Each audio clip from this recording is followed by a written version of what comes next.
name is Vadim. I work at Datadog as a data engineer, and today I'm going to be talking about using Apache Spark for processing trillions of records every day. So a little bit information about Datadog. We are a monitoring service for things like databases, web servers, cloud-based tools, or communication tools. We have over 200 integrations, and we can accept any custom metric. We also provide application performance monitoring, and you can set up alerts on top of those metrics. And we keep data for over 18 months with 1 second resolution, and I'm going to be talking about the service that produces this historical data. But no worries, everything that I'm going to be talking about can be applied to any Apache Spark-based job. So the initial setup that we were targeting, we use AWS EMR. We wanted to use 100 to 200 R3 large nodes. Those are pretty beefy with 244 gigs of RAM. We were trying to use spot instances as they are cheaper, roughly 5 times than on-demand nodes. And we were using Spark 1.6 in Yarn cluster mode. And we use Scala and RDD API. And quickly we learned that actually it's only 240 gigs because of Zen. And here's some other settings that we used. As you can see, the most important thing, as everybody knows in Java, is garbage collection settings. So I'm just kidding. We tried to put driver and executor on the same node manager so we could utilize resources at full. And how big is a trillion? Trillion is roughly 500 times bigger than maximum value of integer. So, and in Java, arrays are limited at they cannot hold more than 2 billion elements, so it was natural for us that we're going to hit our favorite error, out of memory, right? So what people do when they hit the out of memory in Spark? They Google and they get 2.5 million results. And they realize, okay, it's probably related to Java, 77 million results. And then they start tweaking and complaining about Java and stuff like that. And there are different types of out of memory. The first one is related to heap size. Second is about garbage. Third is something is using off-heap memory. Fourth is your node manager is killing your container because it promised to not go beyond certain watermark, but it went and node manager killed it. And fifth is simply your operating system doesn't have more memory and killed it. So we tried, the first thing that we learned is that the driver must survive, because it's a single point of failure. So we increased the memory, and now the driver doesn't run alongside executors, so they don't fight for resources. But our job was still failing. And how do people fix their jobs when they fail out of memory? This is an image of Spark fine-tuning using Spark UI. So you have 3 gauges: garbage collection, peak executor, memory usage, and input records, and then you have a lot of knobs to tune it. Executor memory, overhead, split size, ACA threads, you name it. And you basically try to turn them and try to see if your job works. So you need some observability monitoring. We stumbled upon this project from Etsy called StatsD JVM Profiler. It's easy to add it to your executors, and you start getting metrics. So we submit metrics to Datadog, and you can see how much heap we use. So the purple line is our max, Xmax, and the orange line is how much memory we use. We also added events, so the red bars represent when our stages start or finish, so we can kind of see what is actually using a lot of memory. And we also track garbage collection. So we were fine on garbage collection. And by using all of this, we were able to solve some of our out of memories. And everything was fine, but we were still getting errors like this. And notice something? It's NIO and Parquet. And it turns out they use off-heap memory. And there are also multiple things that use off-heap. So there's direct allocated buffers, like Parquet message pack. There's Java native interface. It's mostly used for compression libraries like gzip, zlib, LZ4. And there is unsafe direct memory access that is used in some of Spark and Hadoop packages. And how we measure all of them? We cannot measure them, but we can actually check how much memory our process is using. So there's such thing as procfs that you can query. So you basically use the process ID and get the information. And the metric that you are looking at, more interested in, is residence set size.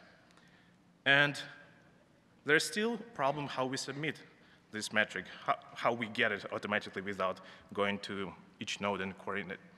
And I present you our solution.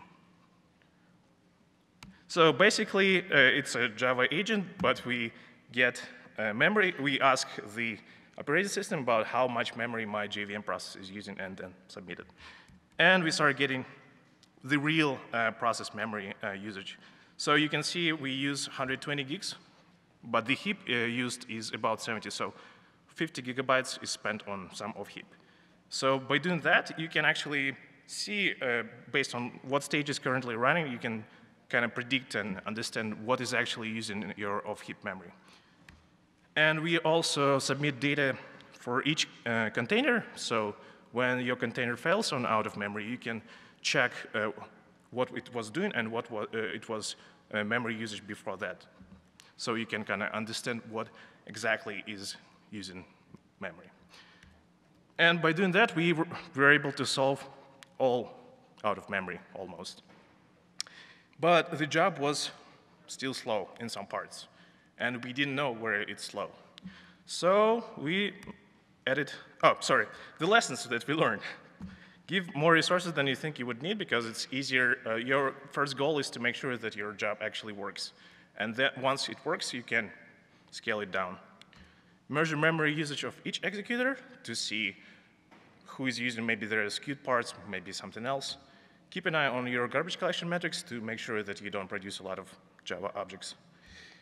And we started measuring slow parts. So here you can see we just added some timer, and we submit it as an accumulator, so we get what's the maximum time of your map function and what is the total time. And we also watch the skewed parts. So in this case, we group by key, and we get values for the key, and we check what's the size of all the values. And if it goes beyond a certain threshold, we just don't process it. But we still log it, and we can still process it in a separate way. This way, you make sure that your job doesn't fail, and if there's a huge key, you can process it separately or don't process it at all. And we also keep track of what keys have a lot of values. And you don't need to report these metrics for all the keys, because you have, for example, 1 billion keys. There's a lot of calls. You can report just max time or max number of values for each of the partitions once each task ends. And we also collect executor metrics. So here you see input records processed by a single executor per second. And you can see that the job gets faster or slower in some parts. And just by doing that, you can identify the slowest parts of your job or the fastest.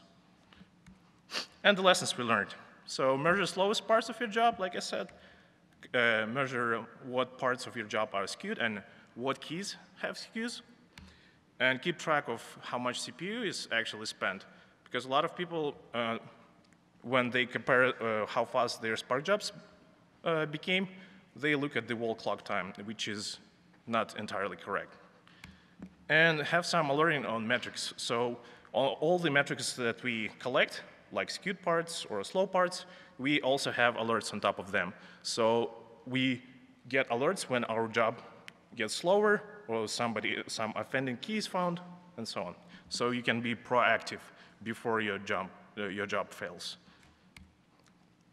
So we were using spot instances, and everything was fine until, as you can see on the graph, in April, the spot market started collapsing.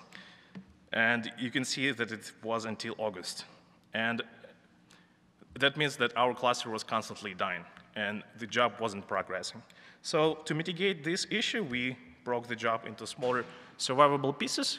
But because of that, our job overall became slower, because we had to wait for the previous job to finish before starting a new one. So we enabled dynamic allocation, and we started submitting these small jobs in parallel. And because of that, we had to disable caching, because when your executor holds some data, it cannot go and leave the job and join the other job. Instead, we use checkpoint. It writes data to HDFS, so the executor can quit the job, and other executors can still get data from HDFS. And it helped dynamic allocation, like I said, and losing multiple executors doesn't result in losing your job, recomputing a lot of partitions because your data is on the HDFS. But we open a box of Pandora called ExternalShuffleService. So when your executor is using dynamic allocation, it writes partitions on the instance. For example, executor 1 wrote partitions 1, 2, 3, 4. And then it tells the driver that I have no more work to do. And the driver tells the executor that you can leave the job. And then executors will take data from the instance directly by talking to ExternalShuffleService. But what happens if the instance dies? Unfortunately, the driver doesn't know that the instance is gone. And it tells the second executor that partitions still live on that instance. Executor 2 tries to communicate with the ExternalShuffleService, but gets an exception. Tells the driver that there's no partition. The driver says, OK, let's recompute it. And your job is going to recompute all the partitions that led to that partition. OK, first partition was recomputed. Third executor does the same, recomputes. But what if your job has 10,000 partitions? It will take ages to recompute everything, because the driver doesn't flush, like it doesn't clear, it doesn't remove all partitions, because it still thinks that the instance is still there. It still has files, so let's try to get files from that instance.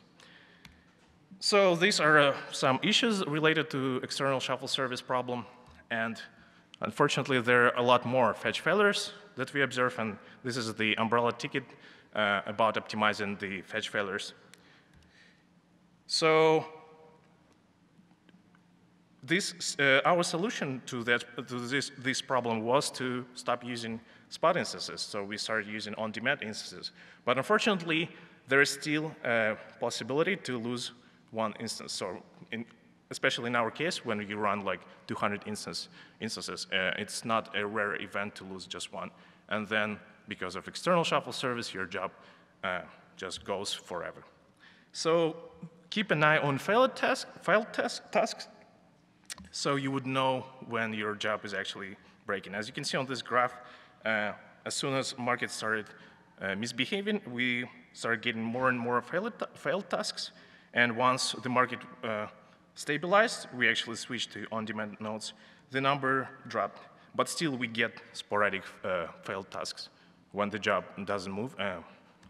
So keep an eye on that. So the lessons: keep all logs. So when our shuffle service was misbehaving, it was difficult to see what was going on. So we had to go through all logs and see who was talking to who, what kind of errors they were getting, and what was the stage actually, and so on. Spark isn't super resilient, even when one node dies. That's what we learned about Spark, unfortunately.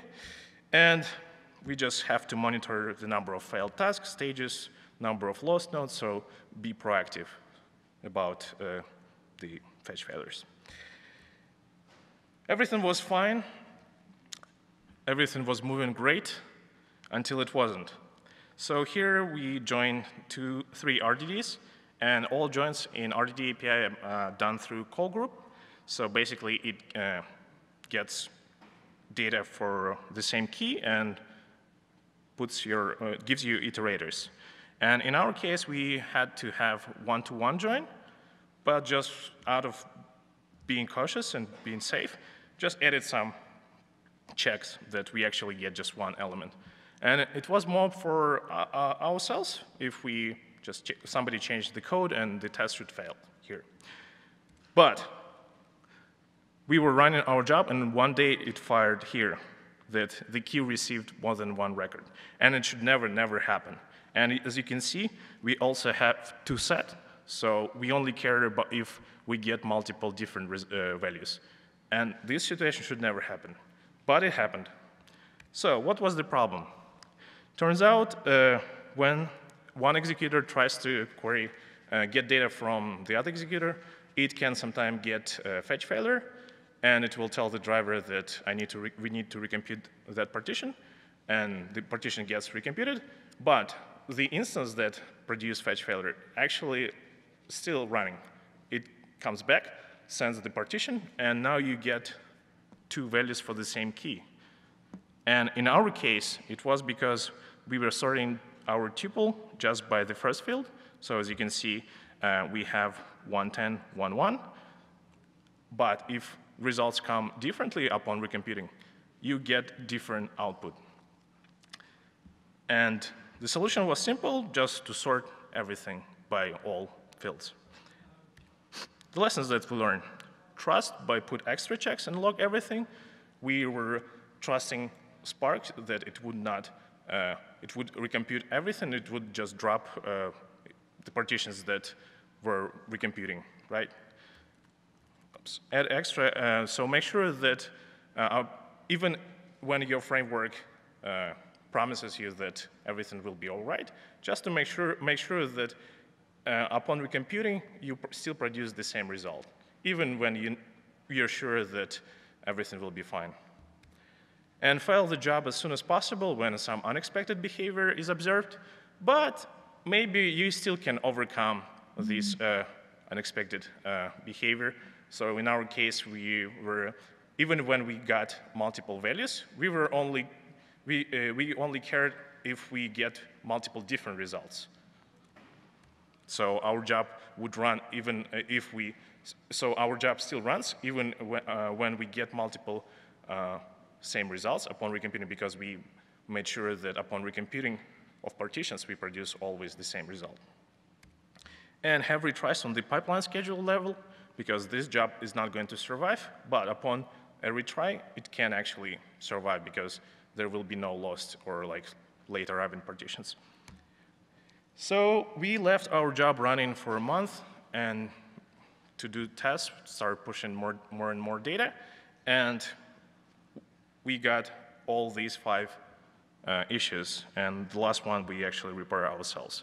And some of those issues were fixed in Spark 2, so we migrated easily to Spark 2 to solve this problem. And the lessons from this short chapter is check the bug tracker periodically to see what new issues were added or what has been solved. Subscribe to mailing list to see what issues people might hit that you are going to hit more likely. And participate in discussing issues. If you don't understand what's going on, just check and ask. And in conclusion, I want to repeat, log everything, including drivers, executors, node manager, garbage collection, everything. It will, in case of a failure, you will have all the information needed to see what exactly was happening. Measure everything. You have to measure memory, you have to measure garbage collection, executor, CPU, file tasks, stages, slow parts, skewed parts, everything. Measure everything. Trust, but be ready. Like, we put a lot of trust in how Apache Spark works, and Apache Spark promises that it's super resilient, but sometimes it's not. And we hit those problems, especially when you work at large scale. And don't try to run one huge job. Always breaks your job into smaller survivable pieces, because one huge job that runs for 10 hours has a high chance of failing, and upon failure, you have to retry it, and it's again going to run for 10 hours. Instead, you just break it into 10 jobs, maybe, if you can, and those smaller jobs will have higher chance of surviving.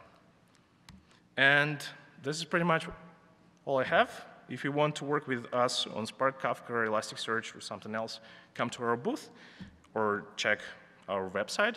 And if you have any questions, here's my Twitter handle and my personal and work email. That's it.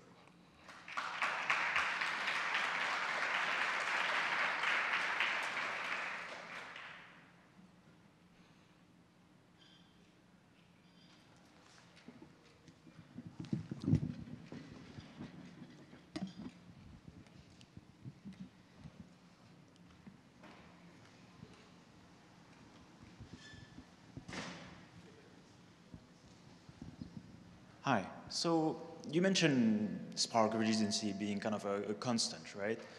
Uh, Especially around, memory specifically. So can you reflect a bit on using Spark versus using Hadoop in this potential case?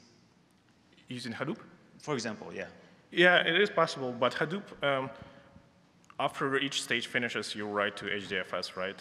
So in that case, yeah, the job would definitely survive better, but it will be slower because in Spark you can actually keep some memory, some data in memory on executors directly, and you don't have this condition where you have to wait until your job finishes. I mean, sorry, until you don't have to write to HDFS, right, which adds up like on serializing, writing to HDFS, and so on. So there are like different trade-offs. Well, the other solution that I heard of is some companies run Spark, break the job into two different jobs, which, so for example, one runs as a Spark job, and then you go into some and then you write it, the second job in Hadoop MapReduce because it survives better, right? So you kind of use both techniques. Hey, question. You spoke about measuring skew in your data, or measuring key skew. Could you speak a little bit about any sort of strategies you've developed or general strategies for actually handling key skew? So in our case, we try to make sure that we don't have a lot of parts where we have skews by, so we have a few joins, and the joins are, so for example, in our case, we had joins on 2 columns, but we rewrote the join to use 3 columns, and we had to add extra, so for each record from the smaller table, we had to add additional record with the third key. So all our joins work on that small level, and we know for sure that that small level doesn't have more than 10,000 elements. But we still have skews in other parts, and the only solution that we come up with, we unfortunately couldn't use like salting or something else. We basically have to stop processing once we hit this threshold. So for example, 100 million points, that's a lot, and we don't process that. Or we can process separately. And we still get the metrics, what keys are skewed, so we still see them in our interface. So we can reach out to customers or reach out to whoever submitted this key with a lot of values and say to them that actually we haven't processed you.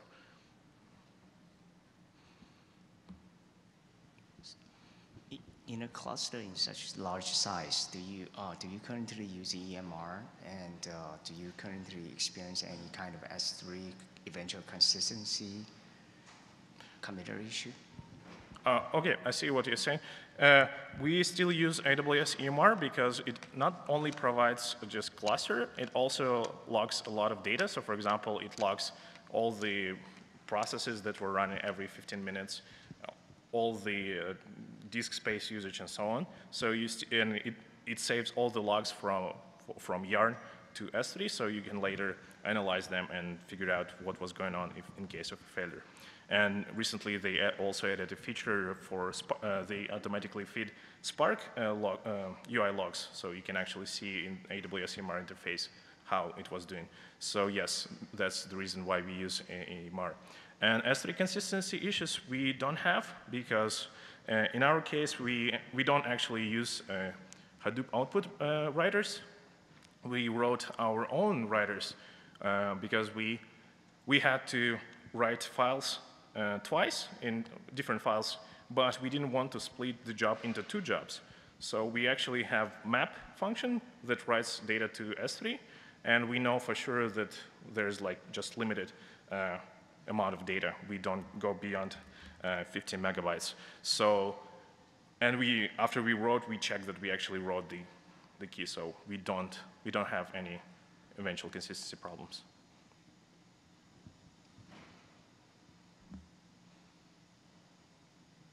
Yeah, this might be a bit off topic, but the JVM profiler that you guys wrote, does that only write to Datadog, or do you have like a... We just forked the @systsd JVM profiler, and it writes to any StatsD backend. You can hook it up to InfluxDB or anything. Okay, fantastic.